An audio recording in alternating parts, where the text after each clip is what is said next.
अस्सलाम वालेकुम नाजरीन, आप देख रहे हैं न्यूज़ टॉक। मैं हूं यशवीन जमाल। इस्लामाबाद हाई कोर्ट के 6 जजेस की जानिब से लिखे गए खत के बायस उठने वाले तूफान की गर्द ताहाल नहीं बैठ सकी है। गुज़िश्ता रोज सुप्रीम कोर्ट के फुल कोर्ट के इजलास से कोई नतीजा सामने ना आने के बाद आज वज़ीर आज़म शहबाज शरीफ की चीफ जस्टिस ऑफ पाकिस्तान से सारे मामले पर इंतहाई अहम मुलाकात हुई। यह मुलाकात चीफ जस्टिस ऑफ पाकिस्तान के चैम्बर में मुनक्किद हुई, जो कि 1 घंटे से ज़ायद तक जारी रही है, जिसमें इस्लामाबाद हाई कोर्ट के 6 जजेस की जानिब से लिखे गए खत के कानूनी और आईनी पहलू पर तवील गुफ्तगू हुई। मुलाकात में वज़ीर आज़म पाकिस्तान शहबाज शरीफ की जानिब से इस मामले पर हर मुमकिन ताउन की यकीन दहानी करवाई गई है। बाद वफाकी वज़ीर कानून आज़म नज़ीर तारड़ और अटॉर्नी जनरल मंसूर अवान ने इस मुलाकात के हवाले से अवाम को आगाह करते हुए बताया कि इस मुलाकात में इस्लामाबाद हाई कोर्ट के 6 जजेस की जानिब से लगाए जाने वाले इल्जामात पर कमीशन इंक्वायरी एक्ट के तहत एक कमीशन तश्कील दिए जाने का उसूली फैसला हुआ है, जिसकी मंजूरी कल काबीना के इजलास में ली जाएगी, जिसके बाद कमीशन के TORs का तयन भी किया जाएगा। वज़ीर कानून का इस कमीशन के हवाले से मजीद कहना था कि वज़ीर आज़म की ख्वाहिश है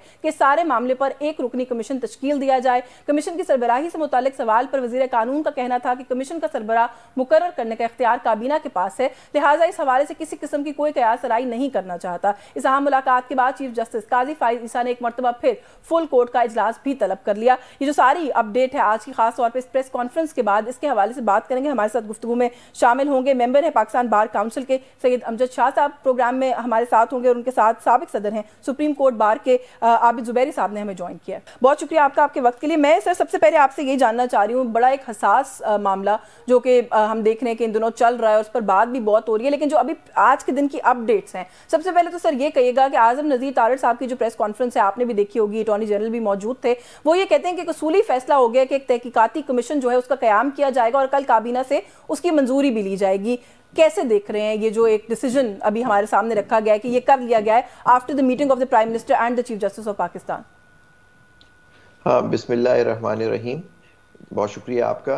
देखिए, मैं तो समझता हूँ कि ये जो इशू है ये कमीशन से बहुत बड़ा है, और कमीशन भी हुकूमत वक्त बना रही है जिसके खुद ताल्लुकात इंस्टेब्लिशमेंट से और एजेंसी से बहुत करीब हैं। तो मैं समझता हूँ ये जजों के जो इश्यूज था, जो बात उन्होंने हाईलाइट की है, और उन्होंने कहा एग्जेक्टिव की इंटरफेरेंस हुई है और इंटेलिजेंस एजेंसीज की इनकी मुदाखलत की वजह से, और उनके साथ जो उन्होंने वाकयात बयान किए, मैं समझता हूँ जब एग्जेक्टिव अगर खुद ही कमीशन बना रही है अंडर द इंक्वायरी एक्ट, तो मैं समझता हूँ कि इसका नतीजा सही नहीं होगा। अगर चीफ जस्टिस, क्योंकि हम तो सुन रहे थे कि चीफ जस्टिस की सरबराही में एक फुल कोर्ट मीटिंग हुई, कल आज भी हो रही थी, उसका कोई एलामिया आ रहा था जो अभी तक नहीं आया है। तो मैं समझता हूँ मैं तो समझता हूँ इसका वाहिद हल यह है कि फुल कोर्ट में ये मामला जाना चाहिए और वहां इसका हल होना चाहिए। एग्जेक्टिव के बनाए हुए एक कमीशन के जो कमेंट जो जिसमें बड़ा सीरियस डाउट है, जो इलेक्शंस की भी बड़ा डिबेटेबल है हमारे मुल्क में, जो इलेक्शन हुआ है कि उसके अंदर एजेंसीज का एग्जेक्टिव का क्या हाथ रहा है, केयर टेकर्स का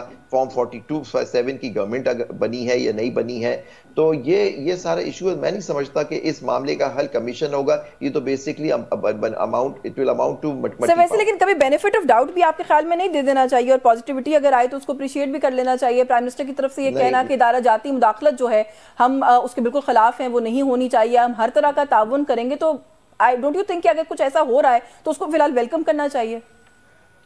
देखिए, हुकूमत और उनके लोग तो वेलकम करेंगे। एज अ वकील मैं तो नहीं समझता, क्योंकि खुद उन जजों ने इल्जाम लगाया कि एग्जेक्टिव का इसमें हाथ रहा है, और जिस पीरियड का वो जिक्र कर रहे हैं, मई का आप याद करें, मई 2023, तो किसकी हुकूमत थी उस वक्त?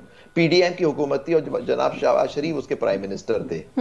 आप देखें, और फिर उसके बाद उन्होंने खत का रेफरेंस दिया, फिर जब केयर टेकर के सेटअप में दूसरा खत वो लिखते हैं फरवरी में, फिर चीफ जस्टिस साहब को, उस जमाने वो जाके मिलते हैं चीफ जस्टिस पाकिस्तान से और सीनियर जजेस से सुप्रीम कोर्ट को, उनको बताते हैं उनके साथ ये हो रहा है, डिस्ट्रिक्ट जुडिशरी के साथ इस तरह से इंटरफेरेंस हो रही है इंटेलिजेंस एजेंसीज की और एग्जेक्टिव की, और उसके बाद फिर आप वही गवर्नमेंट वापस आ गई है PDM की एक फॉर्म में, और फिर वही प्राइम मिनिस्टर हैं, वही कमीशन बना रहे हैं। तो मैं तो नहीं समझता उस कमीशन का कोई अच्छा हल होगा। वो ये कहेंगे आके हाँ ये जज जो कह रहे हैं वो सच है, और ये मदाखलत एग्जेक्टिव ने भी की और इंटेलिजेंस एजेंसीज ने की, और जो जजों ने इल्जाम लगाए हैं वो सही हैं। वो सही तो मैं समझता हूँ कि इसमें तो बिल्कुल ठीक है, बिल्कुल ठीक है। मैं I will come back to you sir.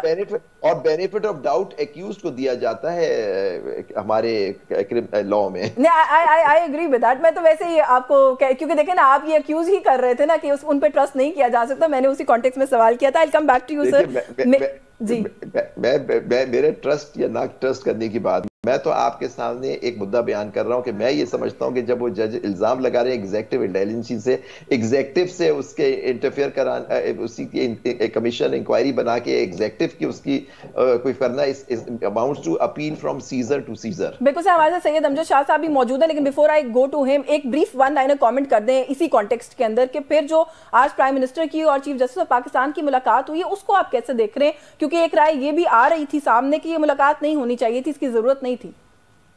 मैं नहीं समझता कि बिल्कुल मुलाकात होनी। कल हमने सुना था कि चीफ जस्टिस साहब की मुलाकात अटॉर्नी जनरल साहब से हुई थी और लॉ मिनिस्टर साहब से हुई थी, आज प्राइम मिनिस्टर से हुई है। तो मैं समझता हूं कि ये मामला प्राइम मिनिस्टर ने आके क्या बात की होगी। मैं तो समझता हूं कि फुल कोर्ट के ऊपर कोई अलामिया आना चाहिए था, ये मामला suo motu chief justice of Pakistan को लेना चाहिए और फुल कोर्ट के अंदर ये मामला आना चाहिए। वहां एग्जेक्टिव भी आए, इंटेलिजेंस एजेंसी आए, ये जज साहिबान भी आए और पानी का पानी हो जाए, दूध का दूध पानी पानी हो जाए कि जो बात हुई है ये आया, ये सही है या गलत। लेकिन मैं समझता हूं जो जजों ने बात की है, हाई कोर्ट के बड़े रिस्पेक्टेबल जज है, majority of the Islamabad high court से, कि हमारे साथ इस तरह इंटरफेरेंस हो रही है और केसेस के एग्जाम्पल दे रहे हैं, क्योंकि एक ही वहां सारे केसेस जो बुले का नौयत के हैं वो इमरान खान साहब के हैं और उसमें हम देख रहे हैं पिछले 1.5-2 साल से क्या हो रहा है। बिल्कुल, और ये छोटी बात नहीं है इसमें तो बिल्कुल आप दुरुस्त कह रहे हैं। सैयद अमजद शाह साहब मौजूद है सर, बहुत शुक्रिया आपका आपके वक्त के लिए। आप सब किस तरीके से देख रहे हैं ये जो डिसीजन अभी आया है? आजम नजीर तारड़ साहब ने प्रेस कॉन्फ्रेंस की है, वो कहते हैं जी कि एक असूली फैसला हो गया कि तहकीकाती कमीशन बनेगा, कल काबीना से मंजूरी लेनी है उसकी। देखिए, कानून का तो तरीकाकार तो यही है। अब मैं एक मिसाल देता हूं कि किसी शख्स के खिलाफ कोई क्रिमिनल एक्ट होता है तो इन्वेस्टिगेशन करेगी कोर्ट ही उसका ट्रायल करेगी। ये तरीकाकार तो इसी तरह होगा कि एग्जेक्टिव जो है वो बनाएंगे कमीशन, और कमीशन भी वो एक रिटायर्ड जज साहब को बनाने का उन्होंने अंदिया दिया। तो मैं समझता हूं कि हमें इन पर एतमाद करना चाहिए कि एक इंक्वायरी हो जाए, और इन जजेस को तो अप्रिशिएट करते हैं कि इन्होंने बड़ी हिम्मत की और इन्होंने इन राइटिंग इस मामले की कंप्लेंट। लेकिन जो अभी जुबैरी साहब यहाँ पर बात कर रहे थे शाह साहब, वो ये कहते हैं कि एग्जेक्टिव का इसके अंदर रोल बनता नहीं है। जिस टाइम पीरियड का ये जज साहिबान जिक्र कर रहे हैं उस वक्त भी शहबाज शरीफ साहब और पीडीएम की हुकूमत थी, तो आज वही शहबाज शरीफ साहब अगर प्राइम मिनिस्टर हैं और उसी एग्जीक्यूटिव के नीचे अगर कोई कमीशन बनता है तो ये बात कैसे बनेगी फिर?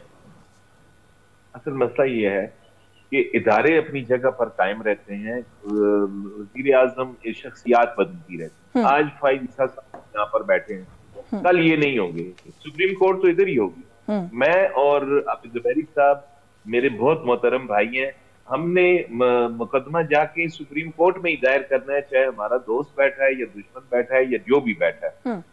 तो इदारे, क्योंकि एक आइन है, उसका एक फ्रेमवर्क है, एक सिस्टम दिया गया है, उस सिस्टम के अंदर ही हमने सारे काम करते हैं। हमने अदलिया की आजादी की जदोजहद भी इस सिस्टम में रह के करनी है, हमने इसकी इन्वेस्टिगेशन भी इस सिस्टम के मुताबिक ही होगी।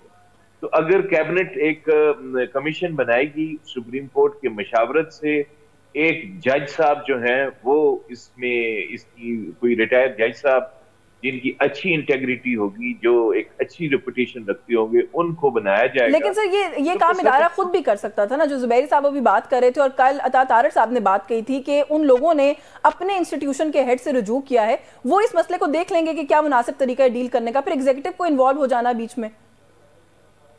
देखें, अता तारड़ साहब का अपना एक व्यू है, अब जुबैरी साहब का अपना एक व्यू है, मेरा एक अपना व्यू है, हर एक का एक अपना होता है। लेकिन इस वक्त एग्जीक्यूटिव ने, मैं समझता हूं कि इन्होंने बेहतर फैसला किया कि ये खुद गए चीफ जस्टिस साहब के पास, और वो उन्होंने भी अपने तमाम जजेस से मुशावरत की। अब दोबारा फिर उन्होंने मीटिंग बुला रखी है।